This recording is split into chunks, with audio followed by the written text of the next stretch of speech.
Welcome to another exciting fireside chat.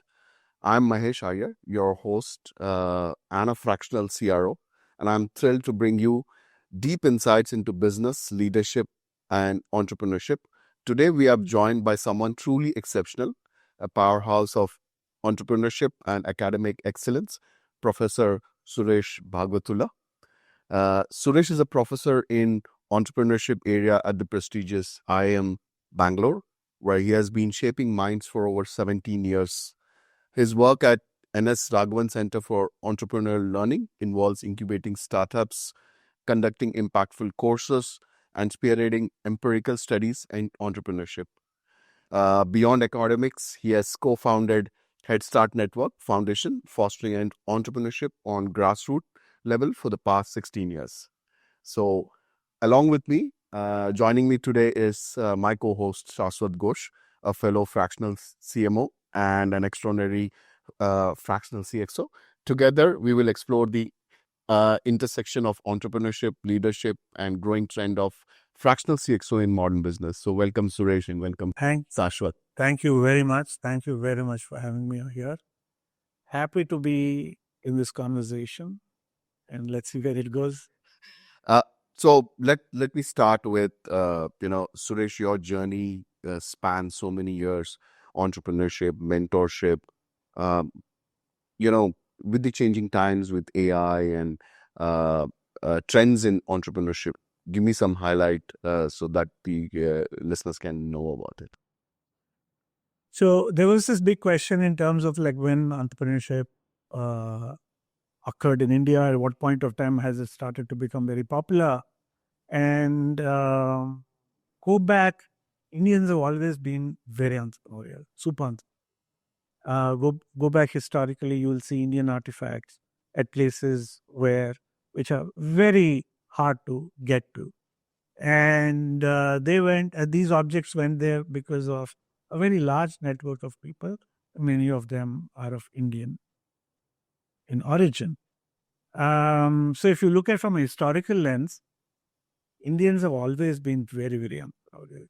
So if you look at money lenders in Southeast Asia, mostly from the Chettiar community, and then if you look at these large Sindhi networks for Central Asia or Western Asia, which is with Kerala. So people kind of always interacted with commerce, always interacted with producing for the world.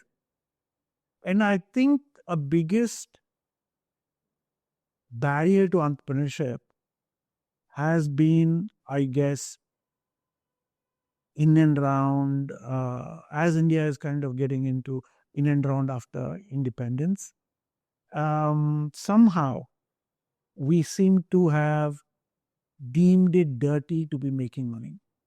Mhm. That making money is not really something very good, right? That took a while to get washed off, maybe because of a socialistic transformation that India had after independence, that yes, we should be concerned about other individuals. So you had two broad running races happening, a socialistic perspective where all of us together should grow, or a capitalistic perspective where some grow faster than others. Both have brought development. But at some point of time, humans seem to react very strongly to greed than to good. Right? So to an extent, capitalism may likely, while we are altruistic in nature, altruism does play a role, but greed also plays a role. So we are not entirely greedy, nor are we entirely altruistic. So somewhere in between capitalism and socialism may have worked, but since we went into socialism, and then and if you look at the license large, access to resources became very difficult. And restrictions in terms of how much to invest vested with bureaucrats. Decisions related to what should be produced in this nation rested with bureaucrats.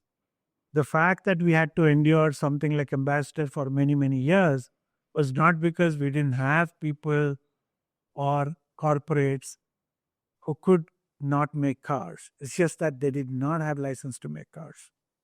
So in a way, we kind of systematically undermined our entrepreneurial ability to solve problems. We started to look at entrepreneurship from a cash perspective and from we shouldn't let people become very greedy, we shouldn't let people become very wealthy, and we should have much more altruism in nature. But if you were to look at entrepreneurship as a vehicle to solve problems and how do I get access better, you could have actually looked at much more enabling environment for entrepreneurship to have solved problems, right? So if you look at where we are, I was just telling the class this morning that in 2007, I'm sure all of us would have struggled to spell entrepreneurship without going to the spell check. Correct.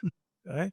So it was not very far long ago that it was very hard for us to spell entrepreneurship or be an entrepreneur. Right? So when I was growing up, when somebody said, I'm doing business, it means that they didn't get a job. Mm. Right? You do business when you didn't get a job. Or if you look at our Bollywood, villains were always businessmen, like handing cash here, getting something done against the grain of ethics. But somewhere that perspective changed, and then you have much more sleeker entrepreneurs who heroes became entrepreneurs. Right?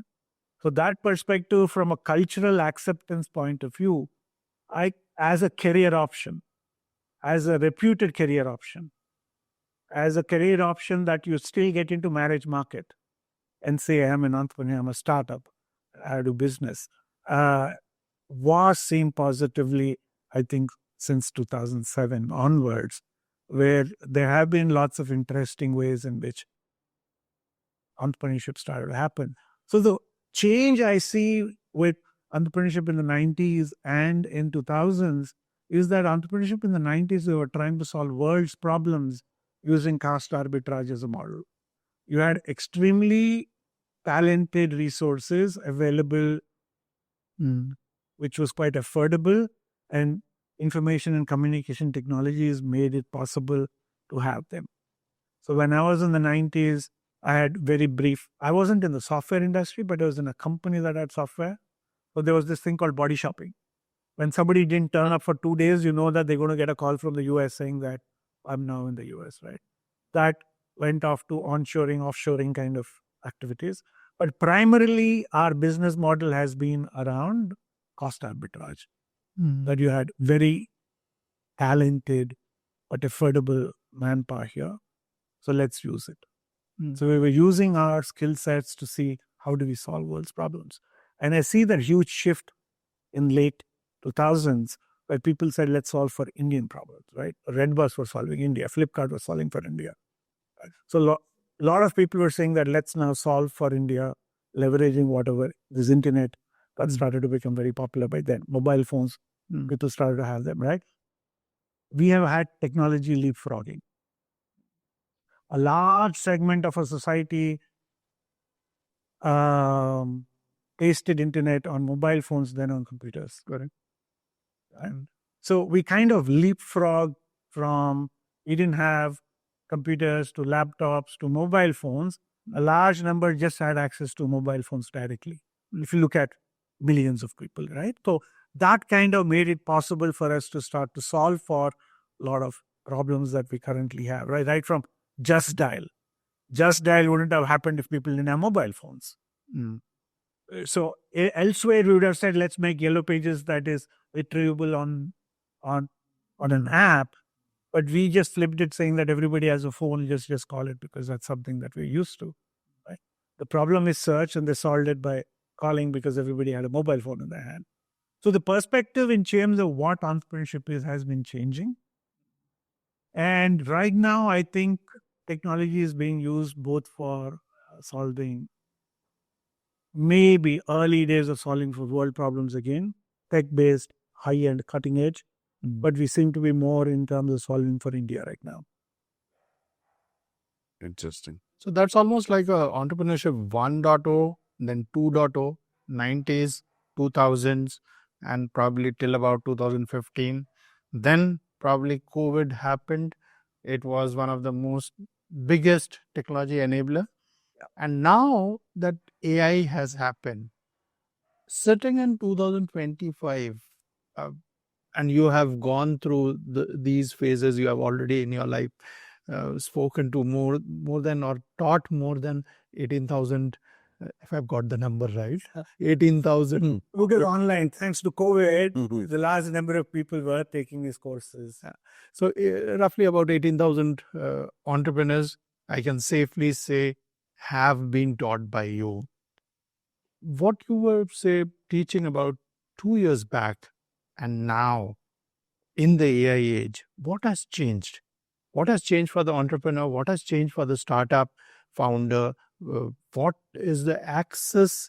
Has it democratized completely? What is the new paradigm? So I have been looking at AI more seriously since few months. Okay. And coming from an academic background where we have not been looking at AI positively, because we have been thinking in terms of our AI policies, how do we curb usage of AI? Mm. It is because we are in the human capital game, right? You can't build human capital if students use AI to give us answers.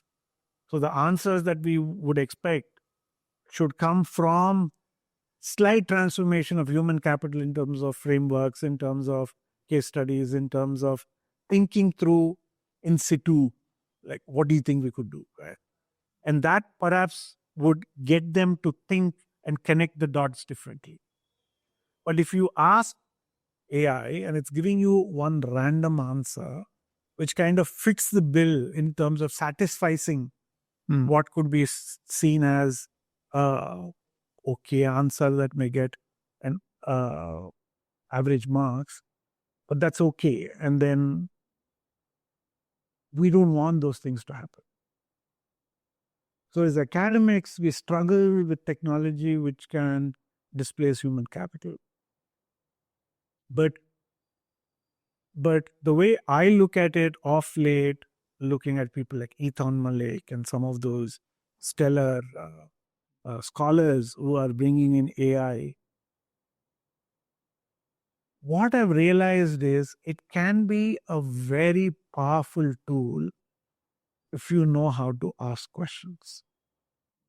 The fundamental problem I see with Indian education is that we have gone through rote learning, which is not bad. I don't think rote learning is bad, right? That if you can tell seven table, 8 table, 9 table, and mug it up and know it by heart, in and out, it does help you. It does help you cognitively in terms of multiplication data. You're keeping your mind very active, right? Now you're going to move all of that away to a machine. But in order to do that, what we now require is our ability to ask questions. And that is inherently not English. We don't ask questions because we tell children, do it because I tell you so, not because you chose so. Because I was in Germany and I do remember my people around, some friends of friends, they were asking this 5-year-old, what do you think? I was like pretty surprised. What do you mean? What do you think? She's 5-year-old. What is she going to tell you? It's your decision. You go with it. How does it matter what this little 5-year-old thinks? It's not that she will say, okay, I'll go away. It's a completely new paradigm which is taking shape right now. No, I mean to say, you're asking for people opinion and you get people opinion. And this little girl was trying to argue why this mother should not be seeing this guy. But I thought, like, it's up to you, man. Like, what is it that you think this little one knows something, doesn't know something? She has 5-year-old perspective of the world, out of which 3 years she didn't even know what world is. Right? So, what do you think she can do? But then it's not about, now I realize it's not about what is the answer that they got, but they're training them in asking questions. In thinking through, okay, what does it mean this guy being in my mother's life or this guy not being in my mother's life? Curiosity. It's not curiosity even. She's also imagining, like, okay, I like this, I don't like this. So will what I like be influenced by this person? What is my world going to be and how is it going to intersect with this new person coming in? Right? But for us, we grew up on collectivistic mindsets where we are only taught to do what we say. Exactly. We know what is right for you, which in most ways also function. Yeah. We have lived as long as the Western civilization has. There are times when Eastern civilizations have been better. There are times when Western civilizations have been better. But by and large, we are not so far away behind them. Sure. Right? So it's not as if this mode of development and building human capabilities is any different from what they were doing. But it is left us with not having critical thinking. So we comply more than we question. We don't like questioning. So when you don't like questioning, you don't know how to ask. And if you don't know how to ask, you don't know how to give prompts. When you don't know how to give prompts, you're not going to be able to use that to you. Correct. So in a way, what you're saying is largely if you are a startup founder and you have been in this wave of AI, and which quite literally is a 2-year-old kid at this point of time and asking and understanding a lot of things, but in a very different scale, so to speak. And that is where you kind of bring in the aspect of, say, a fractional expert who brings in that critical thinking angle and asks the right questions and help the startup to meet their growth objectives or whatever is their objective of the startup. Is that what you are kind of alluding to? I get there first, but staying on with the education part, I have been reading some faculty members who say that, look, I don't care what ChatGPT answered. I'm interested in what did you ask ChatGPT. So I'm going to evaluate you not on what you submit, but on what prompts you use for ChatGPT. So smarter your prompt, I know ChatGPT will give a better answer. But I'm going to evaluate you on the kind of questions that you ask. Because there's a very interesting thought process. The answers we get depend on the questions we ask. And since we have not trained ourselves in questioning, which is what I think our current education in this age of AI should do, is like get people to be more smarter at asking questions. Because if you understand your lay of the land, then you ask smarter questions. It's not smarter questions, it's also smarter and real questions. True. Because you know the lay of the land. You know how this industry functions. So therefore, you know the constraints. So contextually, those constraints are very important because ChatGPT may give you answers based on Germany or US or Japan or elsewhere. There's less friction. But contextual understanding of asking very real-time questions is something, a capability that requires to be old. And given the fact that fractional expertise that is available, actually, here's how I look at it. Given that the expertise is now available, Fractional is what startups can afford. Yes. That you That's a great. that you are an expert. I don't need you all the time. Mm. Right? Can you help me set up these things? So you bring in the knowledge, you bring in the lay of the land, you bring in what works, what doesn't work in terms of the contextual setting. Now, can you help me figure out the expert systems and create those boundaries for me so that I learn faster? So, what would have taken you 5 years to learn can be learned by this individual in 6 months' time. Because it is an interaction between you, your expertise that is being given in a very rapid manner to this individual who can now start to play the game with a technology that is available to them. So one last aspect which I actually want to ask is fractional. If you look at it, the consultant and advisors had been there for quite some time, right, in the ecosystem. But if you see, if I have to go back into your 18,000 set of founders, how many used consultant advisors would be fairly small number. One, maybe because they were very costly, or the other one where fractional actually adds a lot of value is that you did not have skin in the game in the earlier one, whereas now you have skin in the game. Do you think that has changed? I mean, that is one of the reasons why the Indian ecosystem has kind of warmed up to the fractional idea. I think fractional could also be looking at an affordable loss. Okay. That let me try out for a little bit of time and see if it is Mm. affordable for me. Having said that, most startups don't understand the difference between mentoring and consulting. They come and ask me, what should I do? I say, I don't know.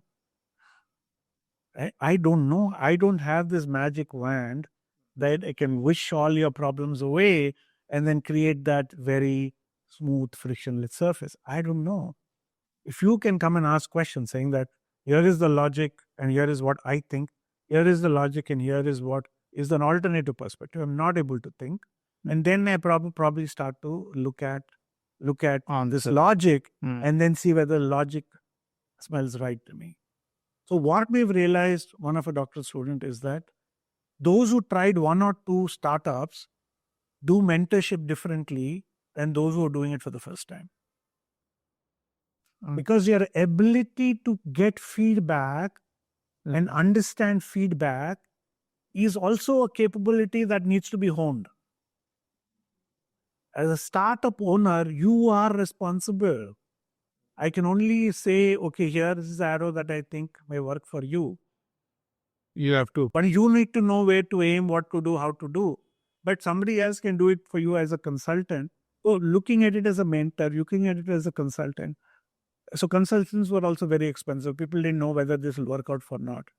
So perhaps there could be this affordable loss for people to say that, you know what, can I try it out for a little bit and see if it works for me, starts to solve and there is energy, then people may start to play the game differently, right? So I think right now, in terms of fractional, gives you that perspective that I don't need to pay for the full resource. I can pay for what I can afford, like SaaS model, that I pay for what I use. Maybe something like that come in. But fractional expertise can play a very important role in telling entrepreneurs what kind of prompts they can use with the technology. Because you are training them very rapidly in terms of now you are looking at from a temporal lens, but I'm not here to hold your hand all the time. Hold your hand quickly for a little bit of while until you start to understand how to play this entire technology game. So if you can morph into saying that I'll help you very quickly get out to the AI world because you don't know how to ask questions. We know how to ask questions, but I can very quickly enable you so that I see myself as a temporal expertise that you have access to but we kind of move you into a slightly more expert. Call me when you have issues, but I'm available, but you don't have to pay for all of my time every single second, but only for the time that you're engaging with me, right? So I think this entire nexus or juxtaposition between partial expertise, fractional expertise, intersecting with, as of now, non-thinking entity where it's not clever. You have to still be clever. It doesn't tell you, ask me a better question. It just answers because you asked and then it answers. You could ask, could there be a better way of asking you? I keep asking that as well. So now if you were you, if it's not me, you, what would you do? Right? So I do know there are limitations, but also trying to say, like, at what point of time, I haven't played a lot with it, but I see this as an interesting experiment. Like, I'm asking students, at least in my class, use ChatGPT to figure out, you want to be in this game, ask ChatGPT, like, what ideas do you think we could work on? Use this framework and then ask questions. Knowing that framework plus your area that you want to work in and the kind of ventures that you want to start gives you those constraints for ChatGPT to give you some ideas. But in most creative exercises, it's being that moment which will get you that penny drop. So you can get into that moment very quickly with ChatGPT because you're thinking something, that entity is thinking something, and you probably may come up with an amalgamated thought process, which is not just this non-living thing that's giving you an idea or what you are thinking. It's kind of an amalgamated, interesting alloy that could be of great value. I think so therefore prompt engineering is very important. That's everybody knows. The reason why it's important because we don't have the capability, we haven't honed that capability, and that's where people like y'all can come in and offer that capability to startups, because right now nobody's playing with AI, and I think it's a huge underutilized capability for entrepreneurs. Some amazing points, Suresh. I wanted to get a little bit ahead. Usually, when I talk to founders or startup CEOs, they ask me a question: what does a fractional do? How does fractional make a difference? I usually tell them, my analogy is, we are like surgeons. We are not doctors. We are surgeons. We come when you have problems. We come, fix your problem, and we go out.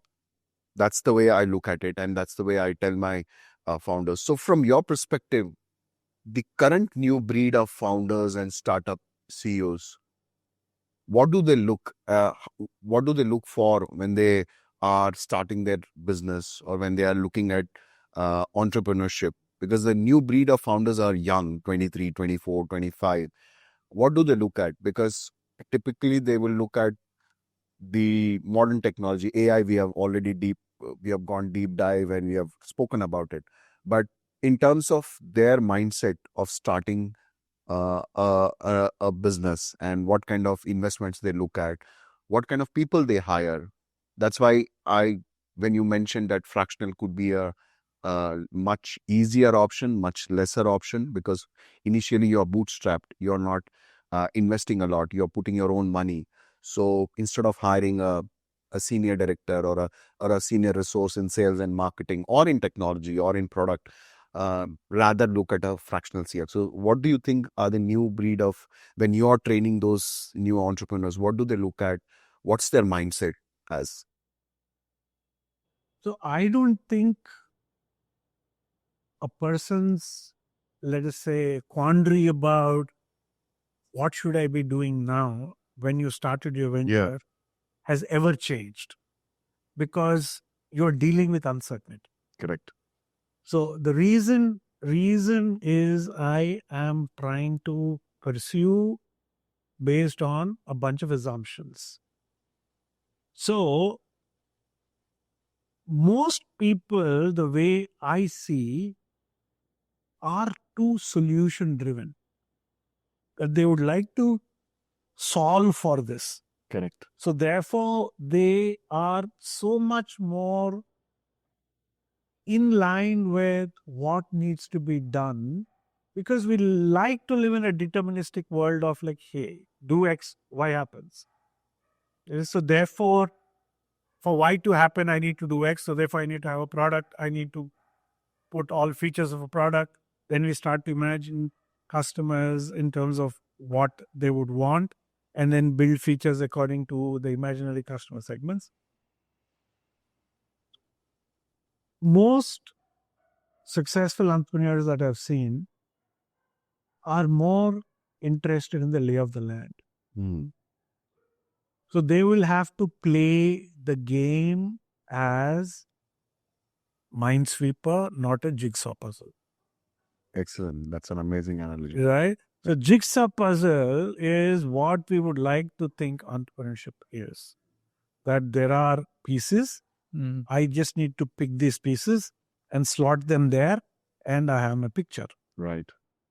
But Minesweeper is about that strategy that is situational, decisions that are situational. Do X, 17 squares may open. Do Y, you get bombed. Right? So your decision-making capabilities will have to be feedback-driven, not big picture-driven. Right? So that understanding of moving away from entrepreneurship as a jigsaw puzzle with a definite picture in it to a Minesweeper where you need to navigate is what is required. Right? And that hasn't gone through. That problem has never gone away. Right. You may have cheaper resources that are available to you in order to play the game. That you could put up a video and then see what happens, which you couldn't do it in the past. Correct. Or you could leverage social media and then put up some slides and see what happens, right? Building that MVP is much easier. Getting access to people in terms of MVP is much easier.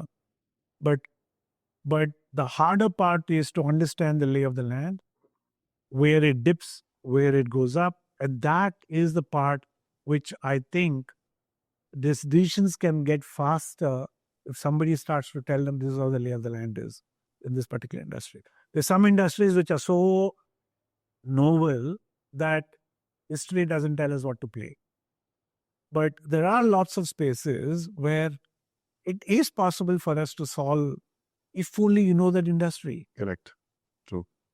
If you know that industry, like for instance, right?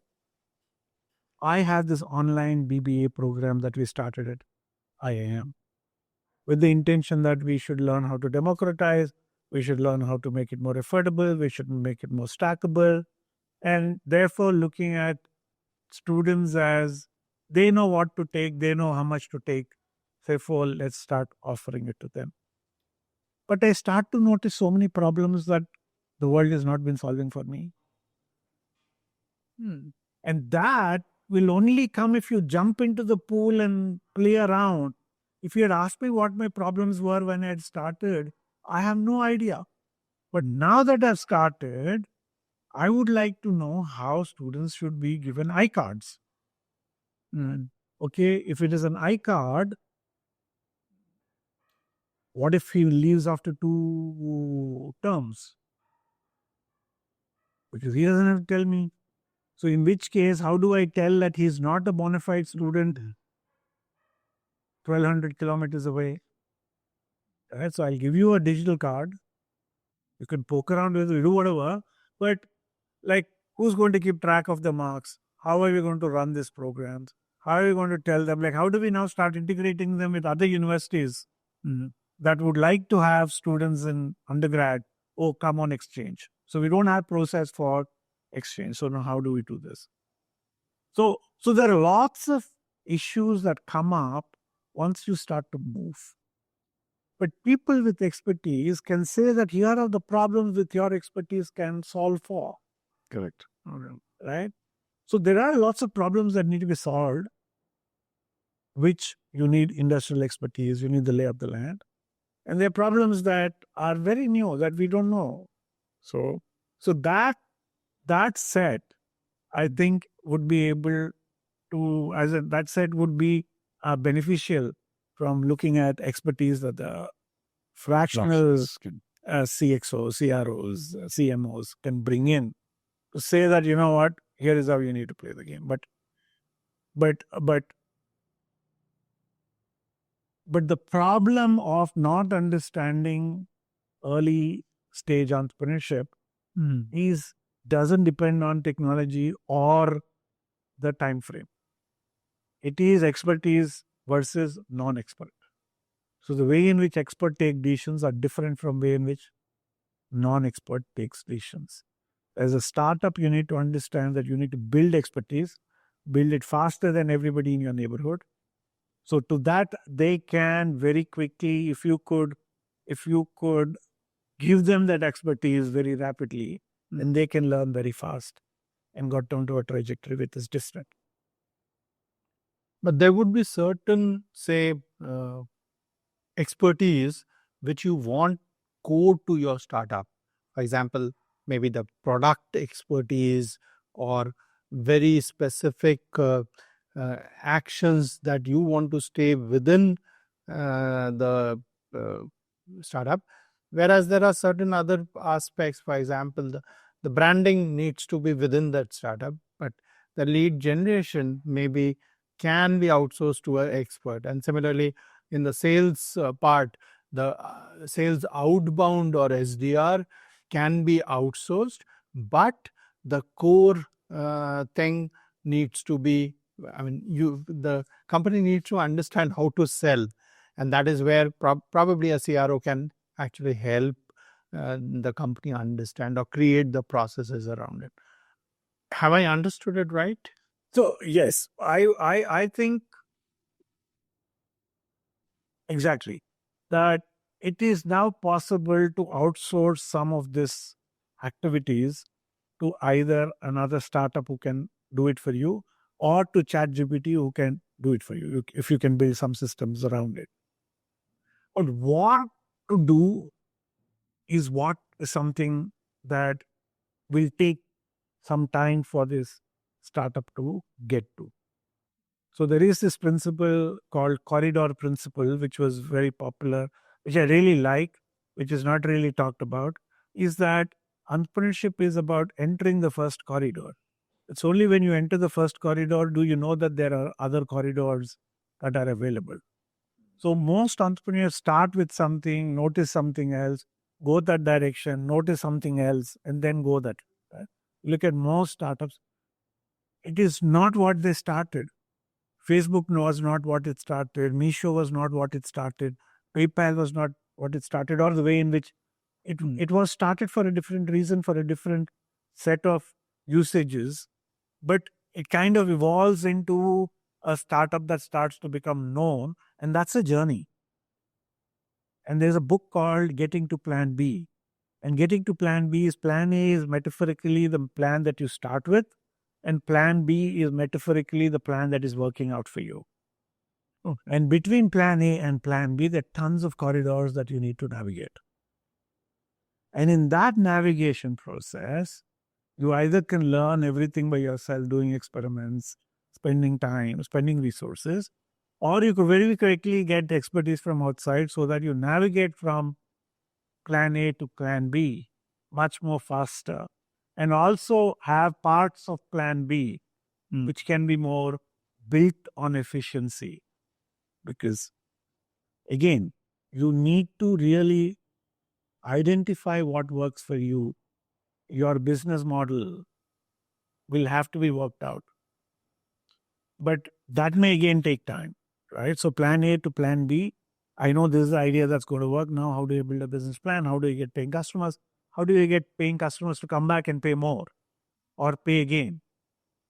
And that journey, I think, is where they may need some expertise in the functional part of it. Right? The functional part of it. How do you build systems? How do you build routines? Because startups are about coordination. How do you coordinate? If a person gets into Microsoft and leaves Microsoft know what to do. They know where to put this person, where to take this person. How do you coordinate resources in order to reach the end game? In startups, the coordination is all emergent and temporal. And in that coordination game is where I see expertise coming in to say that here is how you can efficiently build coordination systems which takes your mind space away so that you can look at things differently. Otherwise, most entrepreneurs tend to do everything themselves. There are no delegation, there are no routines, there are no processes as a venture starts to build. And that will come back to bite them later. You may have a very good start, you may have identified a very good niche, but you would realize you're coordinating it all wrong. But then there's somebody else who may be coordinating it far better. So I want to add to what Saraswat said. I want to understand the mindset of a, because we deal with different types of founders. Mostly we deal with tech founders because both of us do the GTM, we do the product market fit, we do the sales and revenue aspect, and we work with a lot of tech founders. Sometimes it's very difficult to engage with a tech founder to make him understand that what GTM is, how to do the sales, how to do the marketing. And then you have other type of founders who have hired CTOs and CPOs to build the product, but they are the ones who have, it's their idea, it's their problem, and they are trying to solve, get it solved. So how do you manage these kind of mindset? So if I'm engaging with the tech founder, what should be the mindset for a fractional CXO to engage with? Is there a different way we can handle them? Because your experience of talking to so many entrepreneurs in your own way, just wanted to understand it. I hope that question. Yeah. So, coachability is an attribute that plays a role. And there are conflicting, intersecting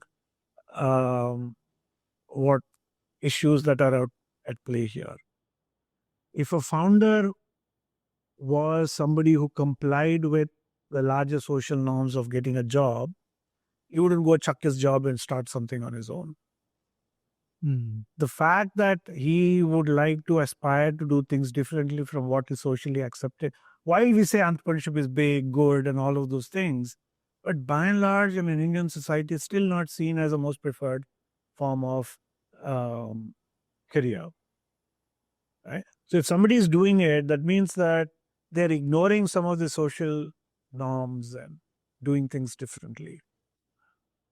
So that means they are not listening. Otherwise, they wouldn't be doing this. Right? And then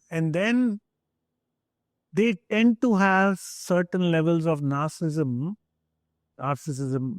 which is the reason why they start to think for themselves, saying that this is what I would like to achieve.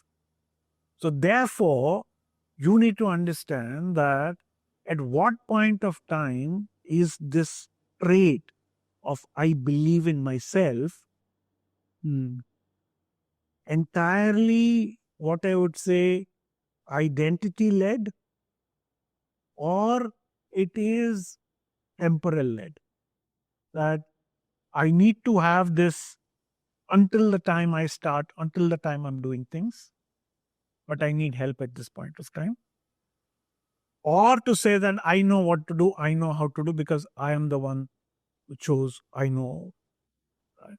So at some point of time, this internal locus of control will have to give way and say that, okay, I need help. But you need to understand it's not your venture. You cannot do it for those guys. They are the ones who are running it. Some people get it, some people don't get it.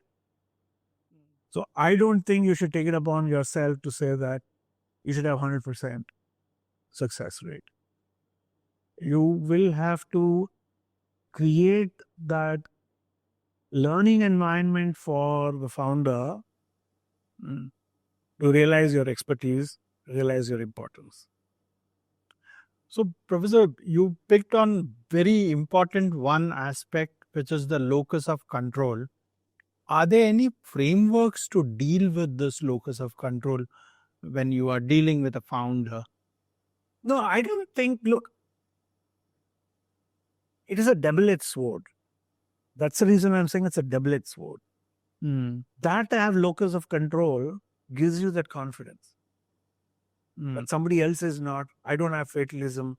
But when the person is giving away from that locus of control, because now you have reached some bit of scale and you have realized that I need have control.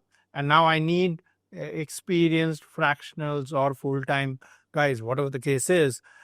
How do you kind of ensure that this is a smooth transition? So I think you should look at it from another point of view. You should create categories of founders for yourself. Okay. Who are those founders with whom you can create magic? And who are the founders where there is some resistance? So assuming that you're going to create magic with everybody, I think is a hypothesis that you may need to revisit. That it is okay for somebody to not to get it, and you are not in the game to convince that person. You are using attention to get to people who would want it, right? And you're only looking at tech founders. You're not looking at tens and thousands of family businesses who may want to digitize, who may want to transform, who may want to jump into this digital world. They are not there. There are lots of women entrepreneurs who are running 3 crore, 4 crore, 5 crore ventures. They are finding it difficult in order to figure out what should the next stage of gameplay to be, right? So do not restrict yourself to this tech people who are drawing their Kool-Aid from Silicon Valley.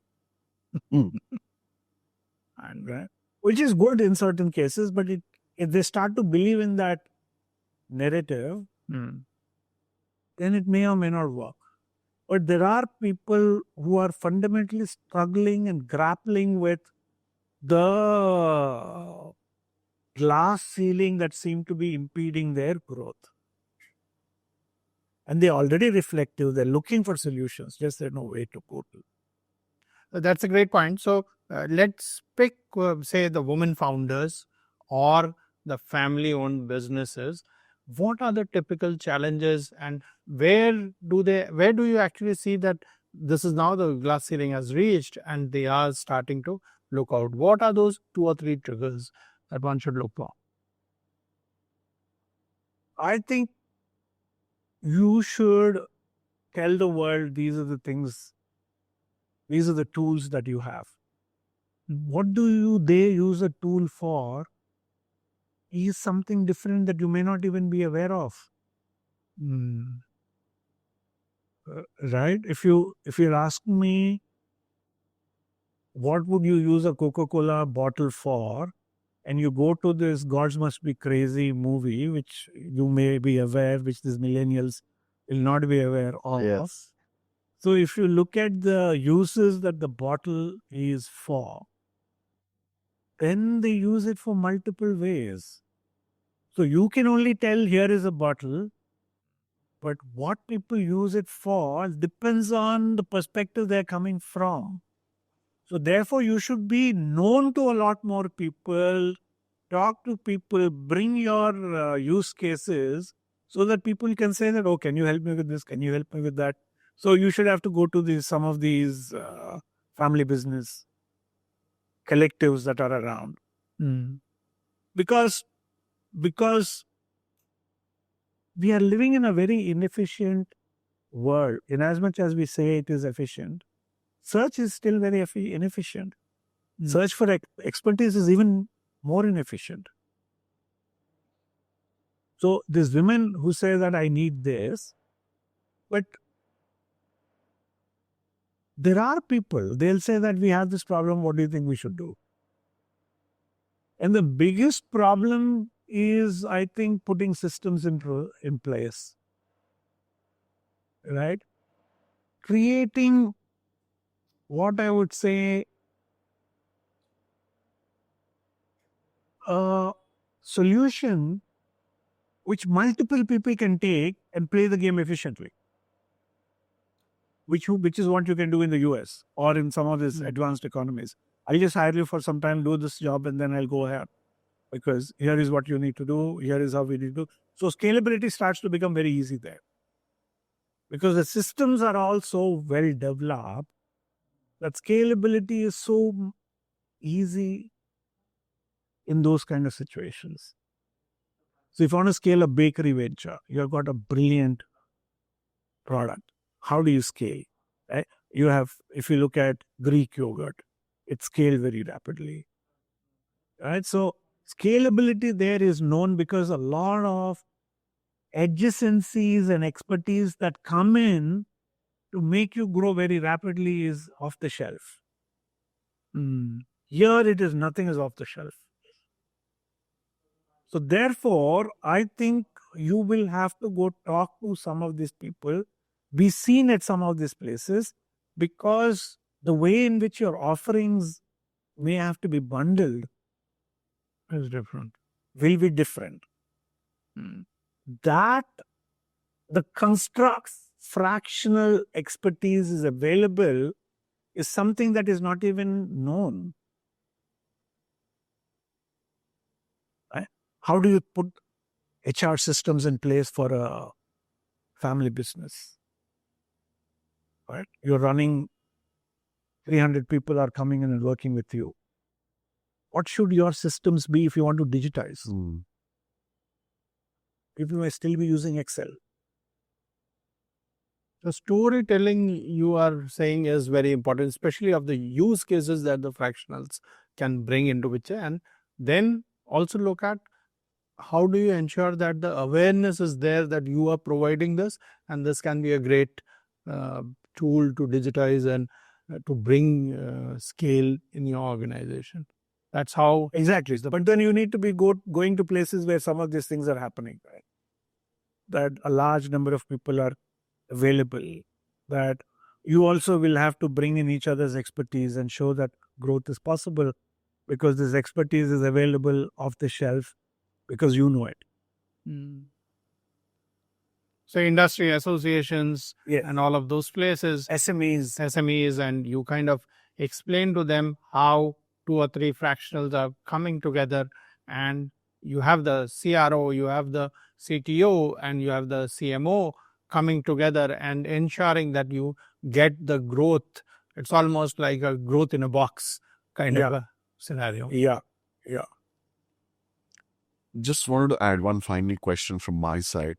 So what's the unique skills should a fractional CXO focus on to developing to stay relevant in the current competitive environment? Because now everywhere you will find fractionals, because more and more senior resources, any executive who has more than 20 years of experience, now they are slowly getting into becoming a fractional. So any specific skills they should develop?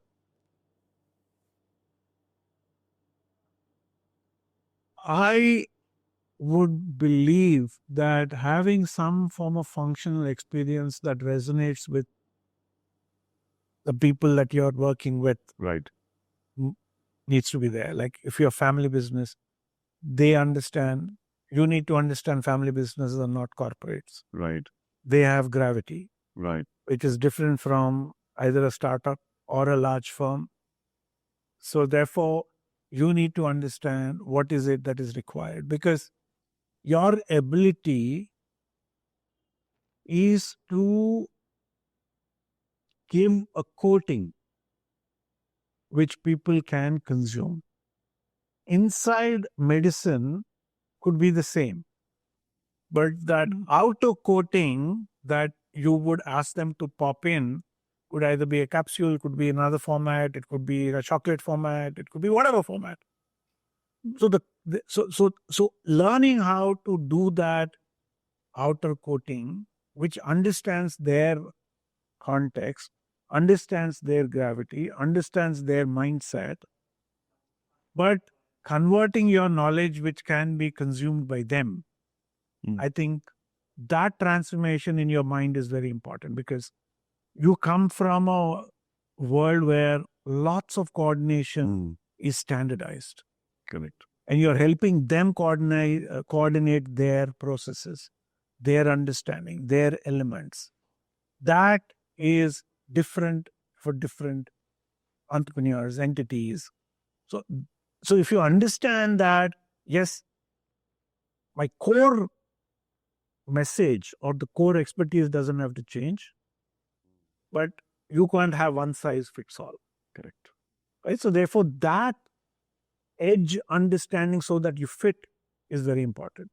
Your core could still be the same, but you should have flexible boundaries so that you can fit into, at least temporarily, into their jigsaw puzzle story. Right. Why do you think many of these startups fail? If you look at the statistics, absolute number 1.4 lakh startups in India and growing at about 12 to 15%. Most of them, whichever get created, will not last. The first year, probably about 10-15% will go off. By the fourth or fifth year, I was looking at a stat and it showed that almost 45% will vanish. Now, in the age of AI, this number will increase dramatically. But surprisingly, there are just 1,400 startups which are AI-focused startups in India at this point of time. So, how do you see this ecosystem evolving?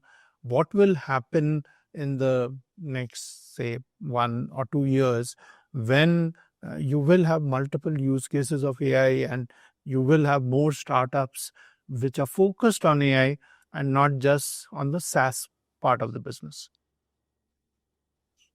So in terms of startups, right, first of all, entrepreneurship is a capability that gets honed. So first time you start with a bunch of assumptions. And then you do not have your mental models and mental ability to understand and pivot and change to move from plan A to plan B. You don't pursue the right kind of corridors. You are not in that learning space. So you are looking at it more like a causal way. I need to be a unicorn. I need to do something. So the belief with which you start and the knowledge set that you would like to start is not always right. So the way I look at startups, I think failure is an inherent component. Look at it like learning cycling. When you learn cycling, how many times did you fall? 17 times. When you learned cycling, you fell 8 times. Do you say you're a better cyclist than him? No. We all cycle. Right? We all cycle. So failure is the inherent part of that journey of learning how to cycle. It's like learning how to swim. Initially, you don't know whether you should breathe outside, breathe inside. You are not trained well enough to be in that situation.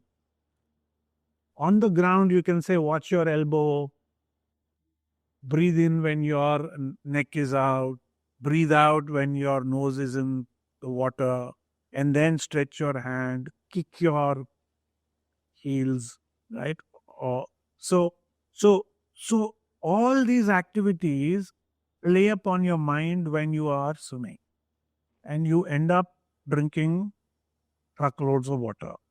But at some point of time, you start to be comfortable. Now you know that this is what I need to do. This is how I need to do. Same thing with startups. I don't think you should look at it as a failure, because if you say 90% of first-time startups fail, 70% of second-time startups fail, 40% of the third-time startups fail. So it's a probabilistic activity that gets better the more darts you throw.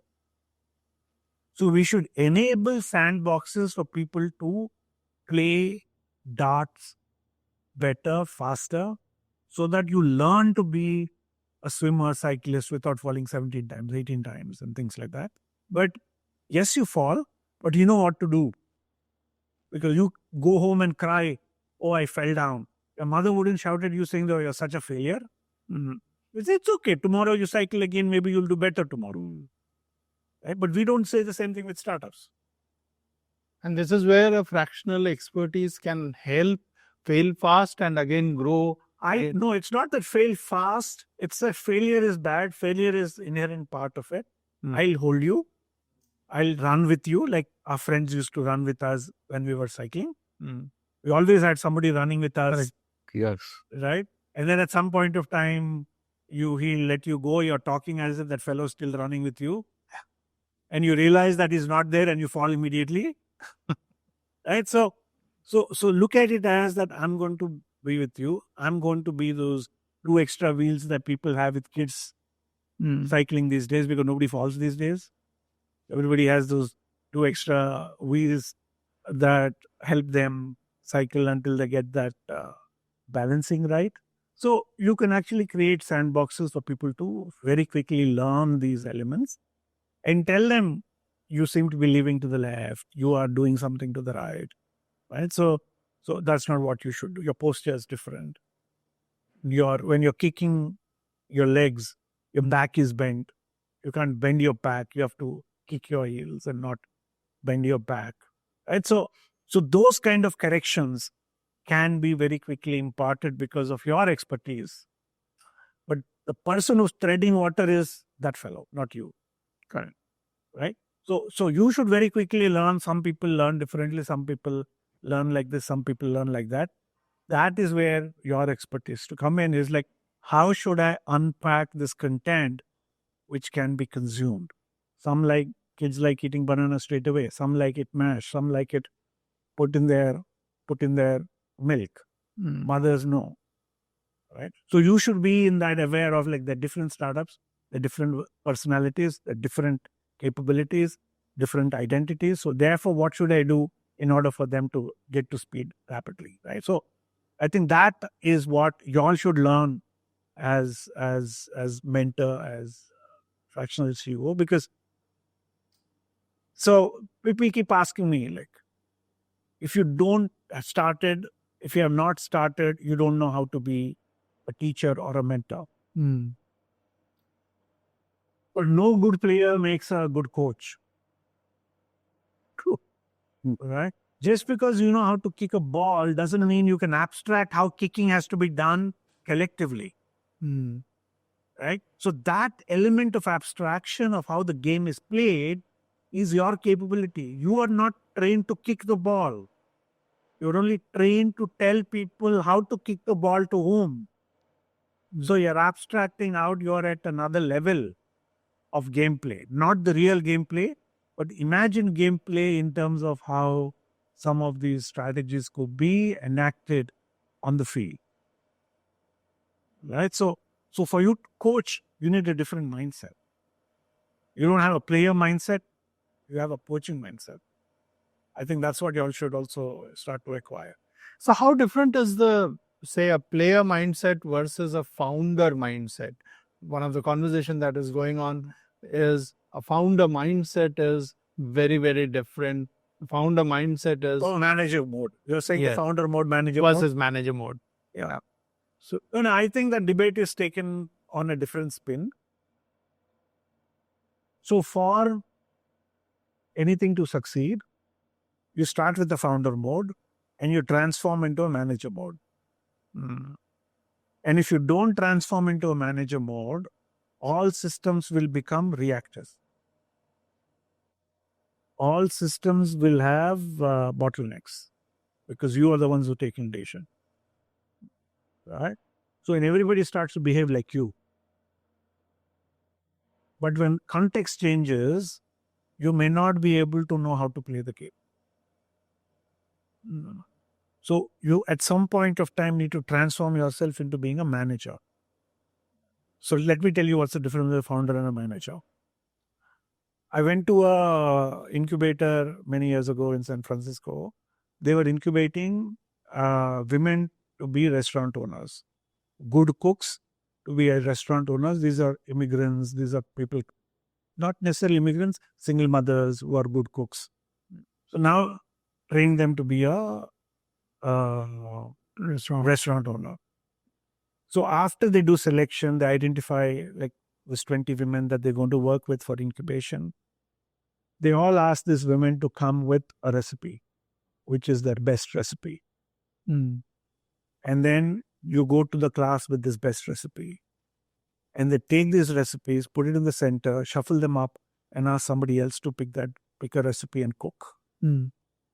Right? So your recipe is with me, my recipe with him, right? And then I cook. And then they ask people whose recipe it is to say, like, did this come out the way you cook? Most often it is no.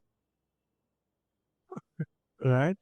So cooking for yourself is not cooking for a restaurant.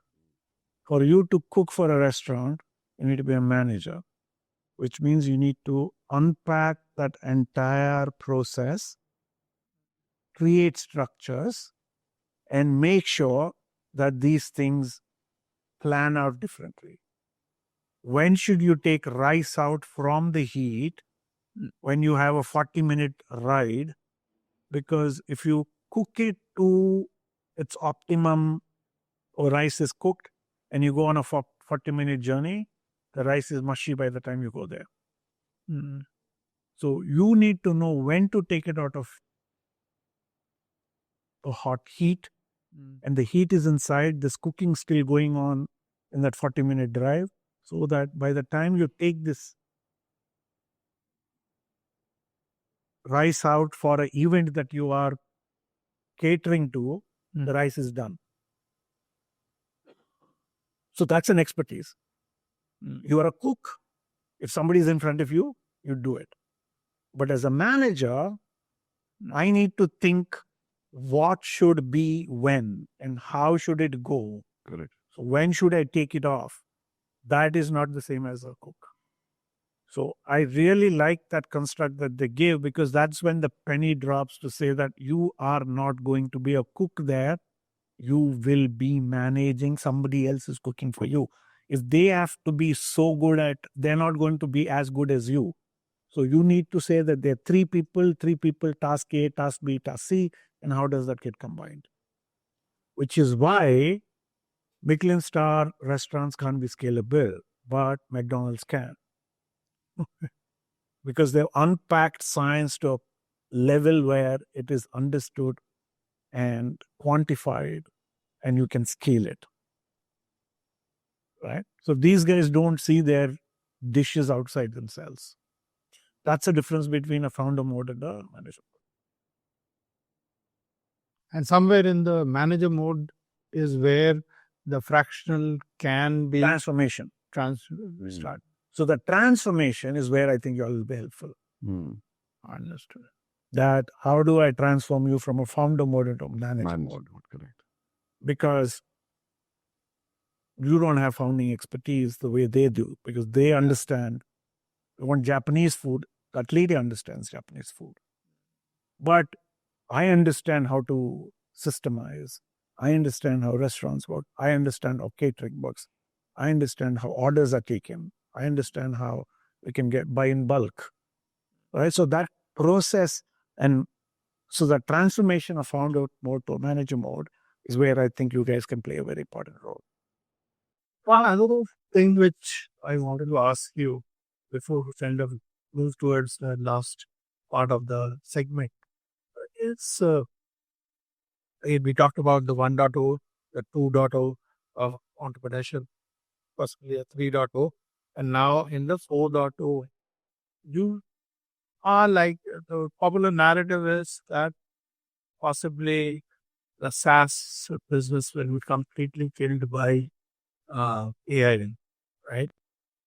If you go to say Ken, they had a podcast very recently that they mentioned that the complete Indian SaaS business will vanish, and all of that will be replaced by AI business. And that's a very, very, very. I don't think that kind of a dichotomy exists. Why? How do you see the future panning out? Maybe in the next 2 years. So if you go back to internet, the conversations that we're currently having was exactly what was panning out in 97. Internet is going to do that, internet is going to that, these guys are going to get killed. Stock market was booming with all these tech companies saying we're going to disrupt the real world. This is no different. We believe that we are in a completely new space. It's going to die. Right? But people don't people underestimate the cleverness with which the incumbents are. Right? Incumbents are very clever. They know that space. They can modify and play the game differently. So if you say that, oh, all these traditional companies are cool, keel over and die because internet companies have come, there was .com bust. It took good 2 decades before internet companies could even start to transform the way in which we do business. And they didn't really disrupt the traditional world, that work with the real world and making it more efficient. So these soothsaying conversations about A is going to be dead, Indians are clever, Indian entrepreneurs are clever. People have been saying handloom is going to die for like centuries. There are like 10 million people in this country. They know what market wants. Sabsachi makes something for Dulipala, then there are hundreds of people who will make it for others. So I do not doubt the entrepreneurial capabilities of Indians at large. We are like super entrepreneurial. Super entrepreneurial. We survived in this nation for like thousands of years. People have come, people have gone, but we are still surviving. There was famine, whatever, we survive, right? So, and that survival, like tenacity, is what is going to transform these guys like family businesses. Why are they still around? You may ask. Somebody is going to come and disrupt them. Oh, well, we're going to work with them. You're going to work with them. So the way in which SaaS models, if they say they're going to be AI based, maybe they will, maybe they won't. But the fact is that the efficiency may get better, but they're anyway not going to replace the human interactions, right? Correct. So certain decisions may become better, certain ways in which processes are done in terms of building those may be better, different. But productizing services is here to stay as much as servicing products. Products can also be serviced, and then services can be product. I think That's the change which is happening now. We are more talking about, earlier it was software as services. Now we are talking about services, as a software. And what we are saying is, I used to always believe that 30 years back, computer, or 40 years back, computer came, people said things will change. Computer became an enabler. Then internet came, people said the same thing. It became an enabler. It helped you to work things more efficiently. Similarly, I feel AI is more like an enabler. If you use it the right way, if you use the efficiency of the AI the right way, like you mentioned about if you know the prompt engineering right. When internet came, I remember 22 decades back, I used to work for a company where we used to do searches for a lot of organizations. And those days, Google, Alta Vista, Yahoo, and all these things were there. And we used to be taught how to do right keywords to get the right search. Right? It's the same thing now. Prompt engineering is what? It's the right keywords you need to put or the right framing of sentences you need to put so that the AI can give you the right response.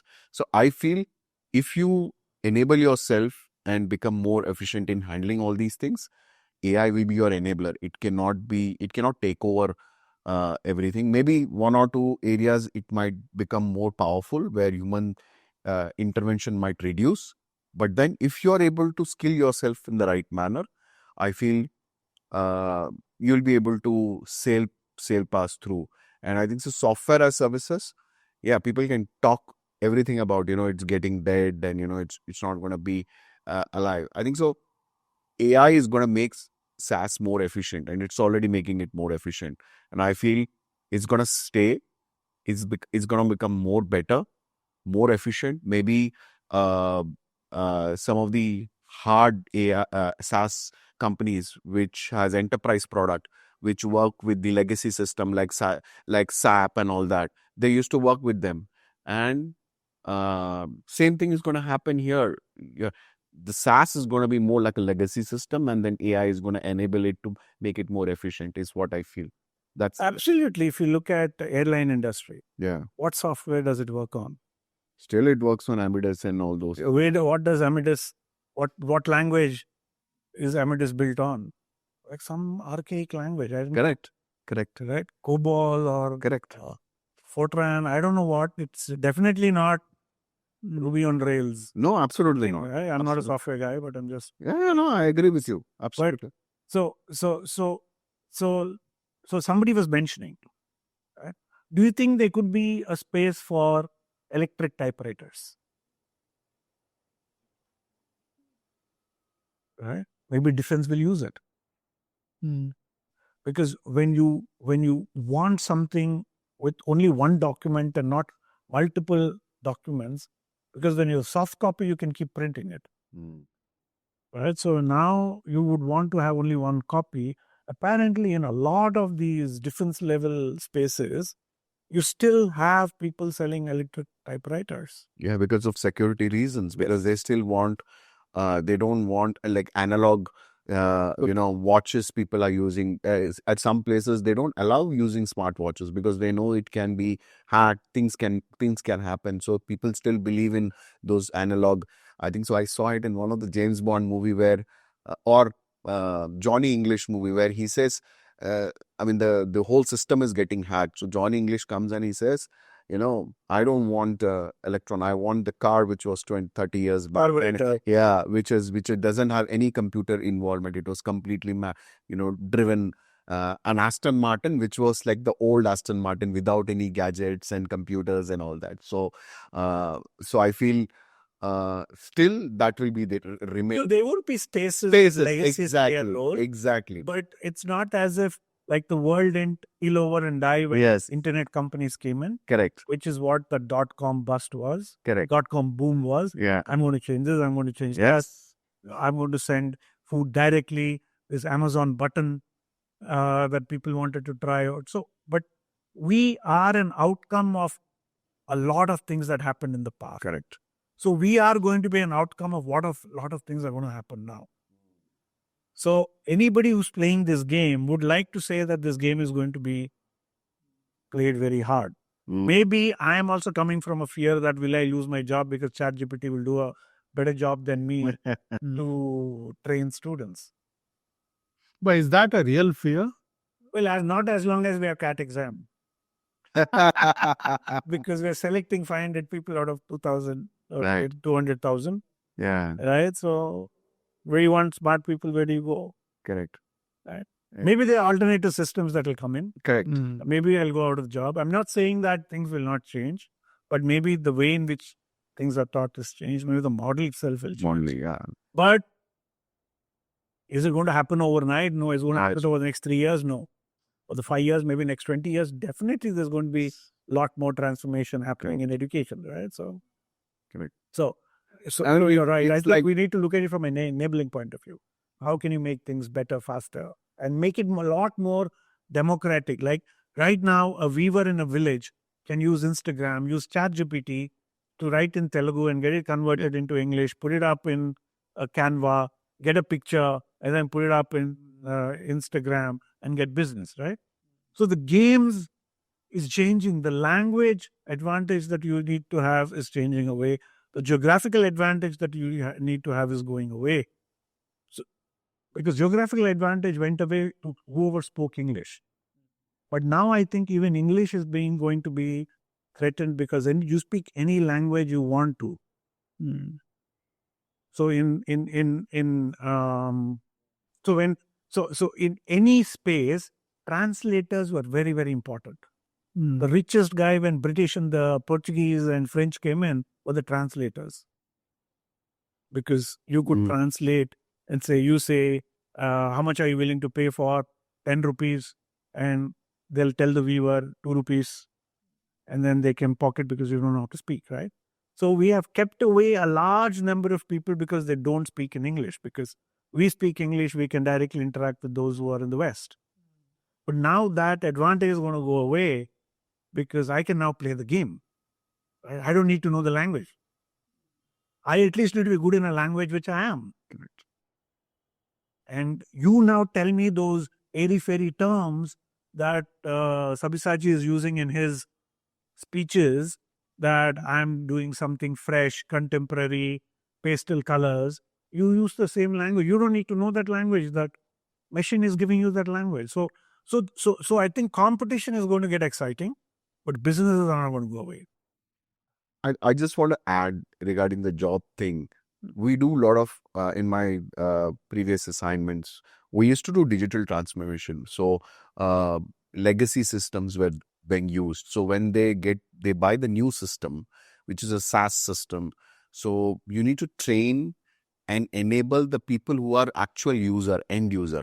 So you need to train them and ensure that they scale up, they get skilled so that they are going to use it. Maybe instead of maybe using 100 people, now using the system, maybe 60, 70 people will be used, but they need to be skilled. They need to be equipped with that. So I feel even for professors or teachers or, the moment they know how to interpret and skill themselves, I think so the knowledge which you carry, ChatGPT can't give. The way you explain to the student, ChatGPT can't do. So that doesn't change. You are the way a student will take your input. ChatGPT will give you a text format, or maybe tomorrow an AI robot will start teaching them, but it won't have that understanding or an empathy which a human being can have. Not yet.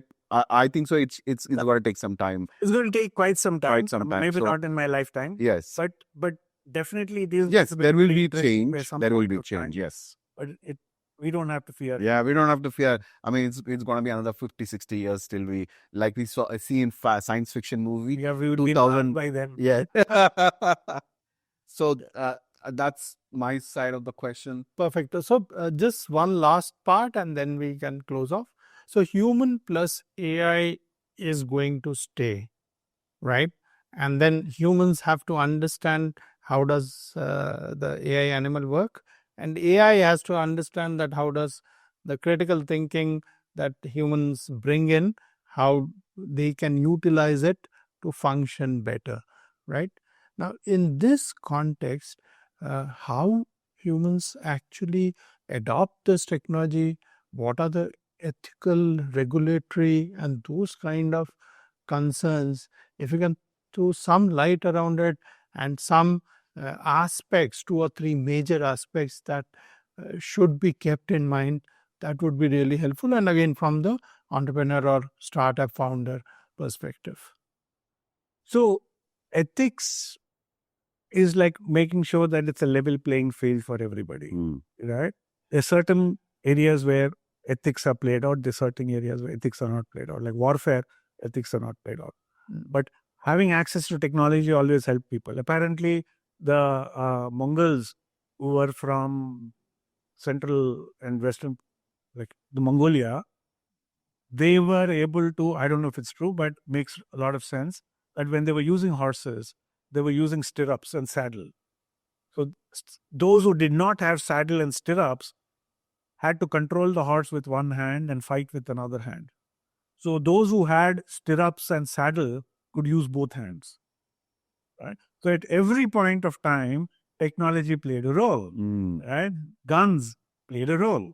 Chinese used gunpowder for hundreds of years, but they didn't decide. They didn't put it in a gun and kill people. They were using fireworks for entertainment. Somebody put it in a gun and started to shoot at a distance. Right? So if you look at those games, ethics are not played out. That is the scary part of AI. We don't know what these guys are going to use for. How are you going to use it for? The ethical part we are all controlling, but the large part of the world where we really can't control, and the scary part is that human computer interaction, because that chap doesn't have a conscience. You can build boundaries around it to say that I'm going to use Asimov laws, don't harm people. You can code it at a fundamental chip level.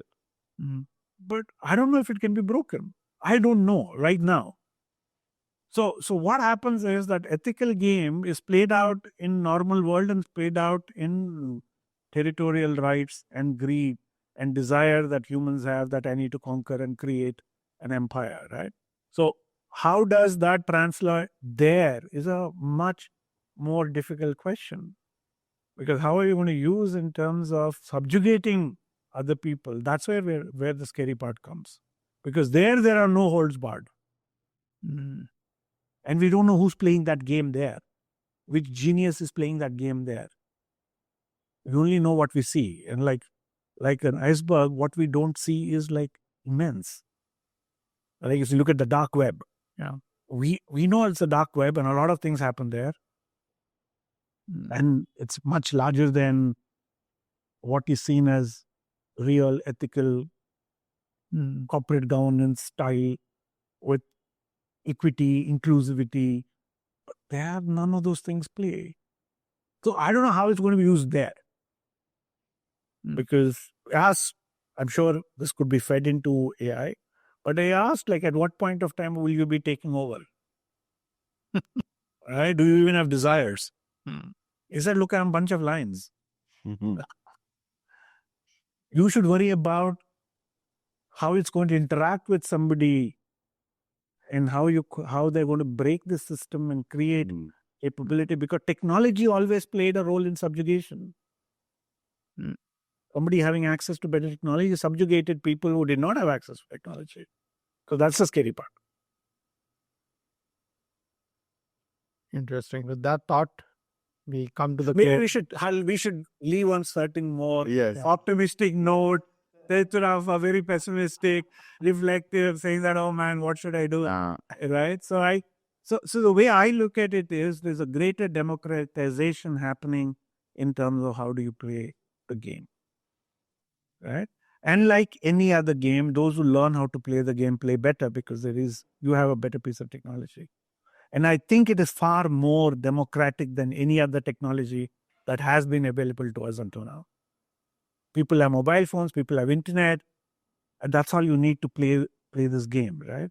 And then if you look at I was in Turkey and was asking ChatGPT to come up with terms. Google Translate, ChatGPT was what made my life very easy there. I'm a vegetarian, I don't eat egg, but I drink alcohol, so what do I do? So, right? So those kind of things are all very easy for interpretation. For the other side, oh, okay, I can tell you where should I go, what should I do. So then, look, who can play this game? The technology, language has been a barrier to commerce. And that is being taken away, which means that if you learn how to play this game, like women entrepreneurs, they didn't have access to mentors. But ChatGPT could be mentoring along with fractional leadership to build better products. Family businesses had problems with professionalizing. Use ChatGPT, which understands the management principles. You still bring it to your family business context. You play the game differently, right? So it is going to enable a lot more people to play a different game. And the advantage that some of the players currently had And the way in which you play this game is also going to change, right? Not VCs, not investments, not debt, but capabilities. How do you use it? So ingenuity is going to come in. And that's an interesting thought in terms of how startups are going to play, right? Because I've seen women in very small places say that I have ChatGPT like 6 months ago. I said, what are you using it for? I write mails to my clients. I can't get somebody who can speak very good English in my town.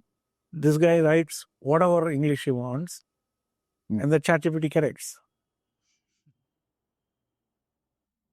I don't care whether the other guy thinks it's ChatGPT. It is at least far better language than what my person here can write. But this person can get job done in my city very well. So he's not good at communication. Correct. But that's coming in useful for the communication. So leveraging what is your skill and then using some of the skill sets to address the lacuna that you have in the game that you are trying to play makes it very interesting. Okay.